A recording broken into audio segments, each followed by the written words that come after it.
Next topic है synapse. Synapse क्या होता है? एक एक्सॉन के एंड बल्ब और दूसरे न्यूरॉन के डेंड्राइट के बीच में जो क्लोज एरिया होता है उसको क्या बोलते हैं?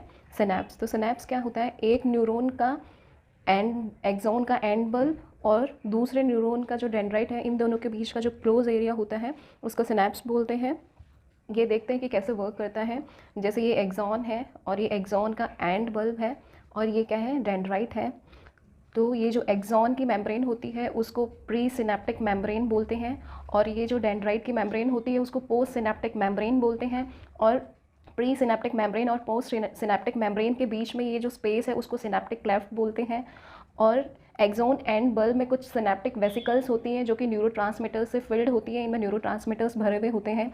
और ये जो पोस्ट सिनेप्टिक मेम्ब्रेन है डेंड्राइट की, उस पर कीमो रिसेप्टर्स प्रेजेंट होते हैं। इन कीमो रिसेप्टर्स पे न्यूरोट्रांसमीटर आके अटैच होंगे और इसी पोस्ट सिनेप्टिक मेम्ब्रेन में सोडियम पोटाशियम आयन चैनल्स होते हैं और प्री सिनेप्टिक मेम्ब्रेन में क्या होते हैं? वोल्टेज गेटेड कैल्शियम चैनल्स होते हैं। तो ये तो हुआ इसका स्ट्रक्चर। अब देखते हैं कि ये फंक्शन कैसे करता है, वर्क कैसे करता है। जब कोई भी इम्पल्स आती है, इस एक्सॉन इम्पल्स लेके आता है, फिर ये यहाँ एक्सॉन एंड बल्ब में आती है। फिर यहाँ पे अपन ने देखा कि यहाँ पे वोल्टेज गेटेड कैल्शियम चैनल है, तो ये पोटेंशियल जो चेंज होता है उस पर वर्क करते हैं। तो यहाँ इम्पल्स के आने से यहाँ का जो पोटेंशियल और वोल्टेज है वो क्या हो जाता है? चेंज हो जाता है। इसकी वजह से ये जो कैल्शियम चैनल, ये जो वोल्टेज गेटेड कैल्शियम चैनल है वो ओपन हो जाते हैं और इनके ओपन होने से ये इनर मेम्ब्रेन पे जाके बाइंड हो जाते हैं और ये जो सिनेप्टिक वेसिकल्स हैं उनको ट्रिगर करते हैं, जिससे न्यूरोट्रांसमीटर रिलीज़ होता है। और ये न्यूरोट्रांसमीटर यहाँ कीमो रिसेप्टर्स हैं पोस्ट सिनेप्टिक मेम्ब्रेन पे, यहाँ आके अटैच हो जाते हैं और यहाँ अटैच होने से यहाँ की जो मेम्ब्रेन की परमेबिलिटी है वो चेंज हो जाती है। उसकी वजह से ये sodium potassium ion channel open हो जाते हैं और उसकी वजह से क्या होता है? ये जो सोडियम आयन होते हैं वो क्या करेंगे? मेम्ब्रेन के अंदर मूव करेंगे और अंदर मूव करने से ये जो मेम्ब्रेन है उसका इनर साइड क्या हो जाएगा? पॉजिटिव हो जाएगा।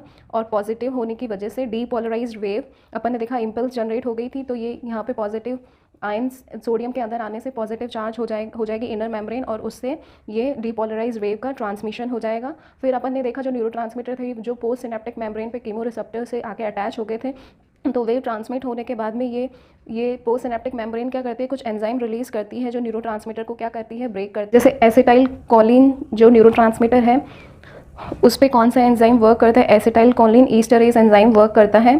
तो ये क्या करेगा? एसिटाइल कोलिन को ब्रेक करेगा एसिटिक एसिड में और कोलिन में, और उसके बाद में क्या होगा? ये जो एसिटाइल कोलिन ब्रेक हुआ ये वापस यहाँ ये सिनेप्टिक वेसिकल्स में, यहाँ एक्सॉन एंड बल्ब में जाएगा और वहाँ जाके फिर से नए वेसिकल्स बनाएंगे जिसमें न्यूरोट्रांसमीटर फिल होंगे। तो ये अपन ने पूरा मैकेनिज्म देखा कि कैसे ये सिनैप्स वर्क करता है। अभी न्यूरोट्रांसमीटर्स के एग्जाम्पल देखते हैं। कुछ न्यूरोट्रांसमीटर स्टिमुलेटरी होते हैं और कुछ इनहिबिटरी होते हैं। जो स्टिमुलेटरी होते हैं उनका एग्जाम्पल है एसिटाइल कोलिन, नोर एपिनेफ्रिन, नोर एड्रीनलिन, ग्लूटामेट। और इनहिबिटरी का एग्जाम्पल है गाबा, डोपामीन, सेरोटोनिन और ग्लाइसिन। तो ये हुए अपने न्यूरोट्रांसमीटर के एग्जाम्पल। एक होते हैं, तो इलेक्ट्रिकल सिनैप्स होता है और एक केमिकल सिनैप्स होता है। इन दोनों में डिफरेंस देखते हैं। इलेक्ट्रिकल सिनैप्स होता है उसमें जो कंडक्शन होगा वो क्या होगा? फास्ट होगा, और इसमें जो केमिकल में कंडक्शन होगा वो स्लो होगा। क्योंकि यहाँ पे केमिकल में जो कंडक्शन हो रहा है वो किसकी वजह से हो रहा है? न्यूरोट्रांसमीटर की वजह से हो रहा है। और इलेक्ट्रिकल में जो कंडक्शन हो रहा है वो किसकी वजह से हो रहा है? आयंस के एक्सचेंज होने की वजह से हो रहा है। तो यहाँ पे जो कंडक्शन होगा वो इलेक्ट्रिकल में क्या होगा? फास्ट होगा एज़ कम्पेयर टू केमिकल।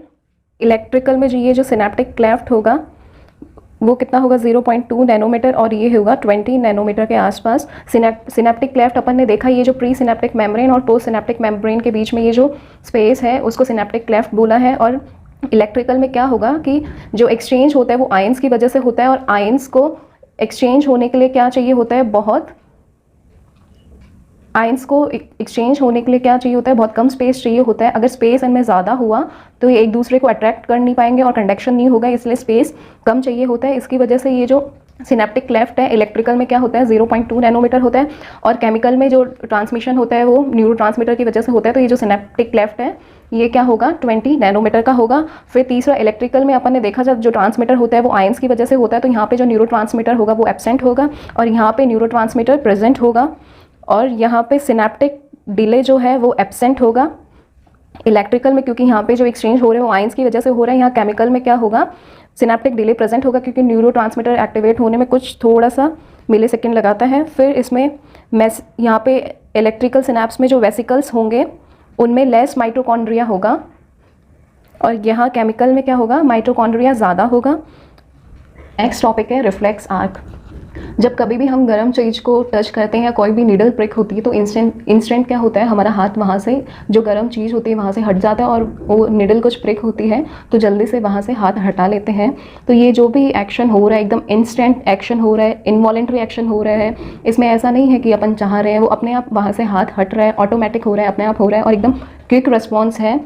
इसी को क्या बोलते हैं, रिफ्लेक्स एक्शन बोलते हैं। और इसको कंट्रोल कौन करता है, ब्रेन और स्पाइनल कोड कंट्रोल करता है। क्रेनियल रिफ्लेक्स और स्पाइनल रिफ्लेक्स कंट्रोल करते हैं। इसमें क्या होता है, जैसे कुछ भी स्टिमुलस हुआ, स्टिमुलस कुछ भी हो सकता है, जैसे हीट हो सकता है, केमिकल हो सकता है, कैसा भी स्टिमुलस हो सकता है।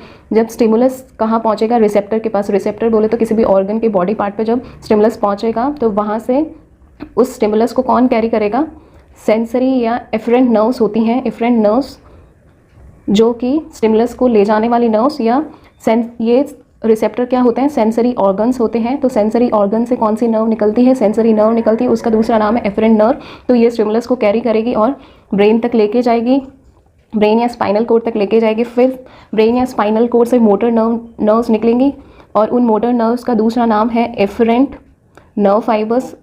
और ये फिर कहाँ जाएंगी, ये इफेक्टर जो ऑर्गन है वहाँ जाएगी और उसको रेस्पॉन्ड करेगी। अपन तुरंत गर्म चीज़ से हाथ हटा लेंगे तो वो इंस्टेंट रेस्पॉन्स करेगी। तो इसमें अपन देखते हैं कुछ भी जैसे स्टिमुलस मिला तो सेंसरी ऑर्गन्स क्या करें, सेंसरी ऑर्गन से क्या जाएंगी, सेंसरी नर्व्स जाएंगी और जो नर्व्स ब्रेन को मैसेज पहुंचाती है उनका नाम है एफरेंट नर्व्स। और ब्रेन फिर क्या करता है, वहाँ से रिस्पॉन्स को भेजेगा। तो वो किसके थ्रू भेजेगा, मोटर या इफरेंट नर्व फाइबर्स के थ्रू, जो सीएनएस से लेके आती है ऑर्गन तक, उनको बोलते हैं मोटर या इफरेंट नर्व फाइबर्स। और ये रेस्पॉन्ड करेगी उस स्टिमुलाई के अगेंस्ट। तो ये अपन ने देखा कि रिफ्लेक्स एक्शन कैसे वर्क करता है। ये दो तरह का होता है, एक तो होता है अनकंडीशन रिफ्लेक्स और एक दूसरा होता है कंडीशन रिफ्लेक्स। अनकंडीशन रिफ्लेक्स क्या होता है, ये जन्म से ही होता है। ये क्या होता है, जब पैदा होते हैं तब से ये हमारे साथ होता है। इसमें किसी भी सीखने की ज़रूरत नहीं है, प्रैक्टिस की ज़रूरत नहीं है। जैसे इसका एग्जांपल है कि खाने को देखते ही मुंह में पानी आना, सलाइवेशन होना। ये अपन को कोई सिखाता नहीं है कि खाना जब देखो तो मुंह में सलाइवा क्रिएट होना, ये सलाइवेशन होना, ये क्या होता है, इनबोर्न होता है, अनकंडीशन होता है। जैसे बच्चा बर्थ लेता है तो वो निपल सक करता है, उसको कोई सिखाता नहीं है कि निपल ऐसे सक करो, तो वो भी कैसी कंडीशन है, अनकंडीशन रिफ्लेक्स की कंडीशन है। और इसको कौन कंट्रोल करता है, मेडुला ऑब्लोंगेटा और स्पाइनल कोड कंट्रोल करता है। फिर नेक्स्ट है कंडीशन रिफ्लेक्स। ये क्या होती है, एक्वायर्ड होती है। ये अपन को जन्म के बाद प्रैक्टिस करने से मिलती है। और ये अपन कुछ भी सीखते हैं, प्रैक्टिस करते हैं। जैसे अपन शुरुआत में साइकिल चलाना सीखते हैं तो पहले तो स्टार्टिंग में अपन को काफ़ी टाइम लगता है, फिर धीरे धीरे ब्रेन हैबिचुअल हो जाता है और फिर कब अपन साइकिल चलाते हैं पता ही नहीं चलता। तो ये कौन सी कंडीशन होती है, कंडीशन रिफ्लेक्स होती है। और इसका कंट्रोल कौन करता है, सेरेब्रल कॉर्टेक्स कंडीशन रिफ्लेक्स को कंट्रोल करता है।